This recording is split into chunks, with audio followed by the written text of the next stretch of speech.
Hello po mga kababayan, si Dante Maravillas. Dito ulit tayo sa ating podcast, Live with Dante M. Si Kiko Barsaga, yung pabidang congressman ng Cavite na ang bansag Congress Mio, gusto na mag-file ng impeachment complaint laban sa ating Pangulong Bongbong Marcos. Nag-react na po yung ilang mga congressmen natin. Sabi ni Deputy Speaker Ronaldo Puno, wala akong makita kung anong pwedeng gamitin na ipapa-impeach si President Marcos. Wala talaga. Because I think, honestly, he's doing a good job. He is bringing up the correct issues and he is determined to find the solutions in the issues that he has raised. So ano i-impeach mo doon? Sabi ni Congress Mio, betrayal niya o public trust mula sa kanyang hallucinations. Bakit kasi yan si Congressman Kiko Barsaga, hindi pa ninyo yan ini-expel dyan sa Congress? Di ba plano ninyong, hindi nga plano, may final na kayo na ethics complaint laban kay Kiko Barsaga? Tuluyan na ninyo kasi. Isang kahihiyan sa Kongreso itong si Kiko Barsaga na hindi mo maintindihan kung ano yung tinira. Ito yata yung totoong bangag. Yung ating Pangulong Bongbong Marcos ang laging inakusa na bangag. Pero yung mga nag-aakusa sa ating Pangulo, hindi lang yata bangag, kundi baliw. Mga taka sa mental, mga kababayan. O di ba? Pambira talaga ito mga. Hindi na natin maintindihan kung bakit ano ba yung tumama na salot. Tinamaan ng salot or plague yung isipan, mga kababayan ng mga anti-Marcos. Kakaiba na po kung mag-behave. Ito, tingnan ninyo. Nagsalita na naman siya. Sabi niya, naipasa na sa ikalawang pagbasa ang kurap na 6.8 trilyong 2026 budget. Muling magnanakaw sa sambayanang Pilipino ang Kongreso, Senado at Administrasyong Marcos. Yan, walang tigil sa pag-propose ng kung ano-anong akusasyon.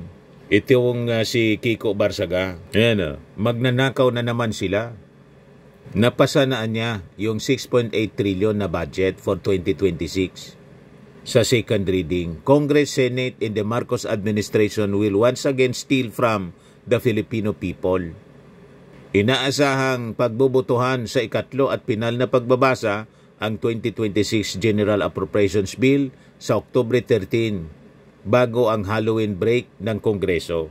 Kaya tingnan mo yung mga reactions ng mga tao. Sabi ni Ramon Pataksil, naglulu ka na lang, nakaka-stress. Sabi ni Nari Morales, may tama kamyo. Sabi ni Federico, dapat kasuhan at huwag na bigyan ng pagkakataon umupo sa alinmang posisyon ng mga politiko na nang-udyok at sumisira sa imahe ng gobyerno. Sabi ni Sinaida, DDS lang naman ang bilib sa kanya. Ginagamit po ng mga DDS itong si Kiko Barsaga. Sinasamantala nila yung pagiging alam na ninyo, may tama Kaya sinasamantala para magamit sa mga propaganda po kung sino-sino ang binibira po ni Kiko Barsaga. Sabi ni Glenor, selective Mio. Sabi ni Angel, nako, nababaliw na yang si Barsaga. He wants to gain popularity, preparation for his future political career. Sabi ni Pilyang Anghel, abnoy talaga. You see? Sabi ni Nelson, Pacheco, Kiko, the psychotic.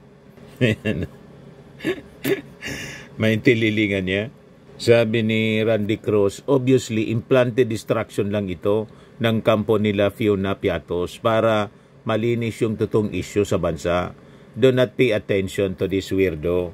Sabi ni Bonnie Torres, nagbababos laway niya tuwing magsasalita. Kadiri, may saltik pa. Sabi ni Ali Mukoy, dapat zero budget ang district ni Mio. Sabi ni Josie Otley, wala sa katinoan, may saya din. Sabi ni Michael Galera, kawawa naman, sayang bugok ang isip niya. Ganon mga kababayan. So sabi ni Pono sa isang interview, si Barsaganya is free to pursue any political action he wishes, including filing an impeachment case, but insisted there is no legitimate basis to remove the president from office.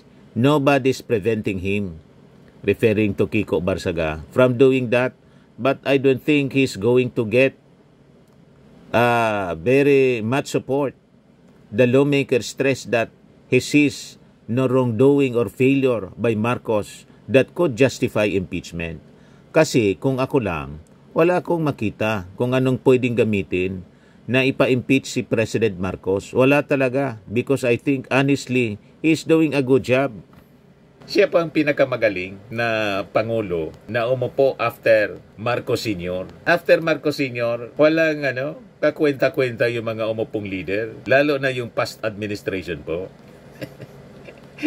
Yan ang pinakamatindi. Yung past administration, medyo mabuti-buti pa rin yung mga previous administrations. Other than si Digong. Si Digong pa lang, mga kababayan ang nakaso na crimes against humanity. Imagine that. First ASEAN leader, pero tuwang-tuwa pa. Mga kababayan, yung mga supporters niya. You see, yung ating Pangulong Bongbong Marcos, hands-on sa kanyang trabaho, lalo't sunod-sunod yung mga tumatama sa ating disaster. Lindol, baha, bagyo, pero nandyan palagi ang ating Pangulong Bongbong Marcos. At may balance sa kanyang mga ginagawa. Hindi lang siya nakatutok doon sa disaster operations. The rest ng kanyang function bilang presidente, ginagawa niya mga kababayan. At nagtatravel lang siya kung kailangan, kung importante yung mga meetings and summits. Ganon, very responsible leader po ang ating Pangulo. Yung sabi dito sa balita, he further praised the President for addressing important national concerns with focus and commitment. Lalo na itong issue po sa flood control scam. Tutok na tutok yung ating Pangulong Bongbong. He is bringing up the correct issues and he is determined to find the solutions in the issues that he has raised. So ano i-impeach mo doon? Yan po si Pono. Ito, pakinggan natin yung kanyang pahayag po. Well, alam mo, ganyan talaga yung nobody's preventing him from doing that. Kung gusto niyang gawin yan, di gawin niya, but I don't think he's going to get very much support, to be honest. Kasi ako lang, wala akong makita kung anong pwedeng gamitin na ipag-impeach si President Marcos. Wala talaga, because I think honestly he's doing a good job. He is bringing up the correct issues, and he is determined si Kiko ang impeachment niyo. Expel pala, wala may impeachment sa Congress. Pero siyempre, kung may isang tao na gustong gawin yan kahit na walang base, hindi mo mapipigil yun. But I don't think it will get anywhere. Palagay ko, wala siyang makukuha ng katulong dyan. Yes. On hearing on Monday. Yung sa ethics complaint po niya. Against him. Nagpadala na rin sila ng depensa nila. Alam mo, ang depensa niya is freedom of speech, yung mga ganun siya talaga, yung mga ganun. Alam mo, ang Ethics and Rules Committee hindi criminal court. No, it is a vehicle for the House to protect itself against misbehavior by its members. Diba? So hindi siya makukulong kung guilty siya sa Ethics Committee. No? Maybe may reprimand, may pagsabihan, ganyan. Pero kasi yung ibang mga ginawa niya na hindi nga mapagsabihan ng nanay, dapat niya ni-expel. Sinasabi niya na karapatan niya yun. Actually, karapatan mo yun as a citizen. Pero hindi yun ang behavior na ini-expect from a congressman. Correct. Iba yung expectations from the average citizen, kaya iba yung rights ng average citizen. Correct. Which is freedom of speech, mga ganon. But when you enter the House of Representatives, you're expected to hold yourself to a certain level of behavior. No? And kung walang ganon, wala na, magkakagulo na lang tayo dito.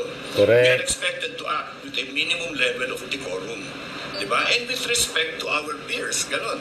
So pag walang respeto, pati sa mga kasama niya. Sa presidente nga, walang respeto. Parang si Sara Duterte. Every time may opportunity siya, kukunan niya walang respeto sa Congress. Not expecting to be put on public domain. No? Hindi naman siguro tama yun. So we will just pursue that complaint kasi para malagay sa tama yung kilos ng lahat dito. Lagyan naman ng dignidad yung House of Representatives. We represent our districts. Kailangan we have to behave accordingly.